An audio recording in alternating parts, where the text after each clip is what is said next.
အဲ့ဒီတလန်ကိစ္စတွေမှာဝန်မပါနဲ့ငါစီရနဲ့ရဲဝင်လာလင်းဝင်လာခဲတွေတစ်စုံနဲ့ခမ်းမိရတယ်မရှိငါတစ်ခါမှမတောင်းဘူး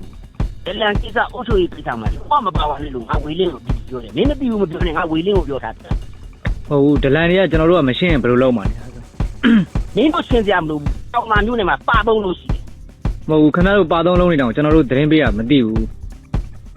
အဲ့ဒါမလို့ဘူးခဏတို့မလို့ရှိတယ်ငါပြောတာရှိရနော်ခဏတို့မလုံနိုင်တဲ့ကိစ္စကိုကျွန်တော်တို့ကလုပ်တယ်လုပ်ပြီးတော့ပူးပေါင်းဆောင်ရွက်မှုတွေကျွန်တော်တို့လည်းမင်းအကြောင်းကြားလေမင်းအကြောင်းကြားလားအကြောင်းကြားပြီးတော့မင်းခုပတ်စံတောင်းတဲ့ကိစ္စတွေကမင်းတို့ကနေဘာဖြစ်တာဟုတ်လေအကြောင်းကြားအောင်ကျွန်တော်တို့ကခဏတို့နဲ့ကျွန်တော်တို့ကအထက်အောက်ဖွဲ့စည်းမဟုတ်ဘူးလေ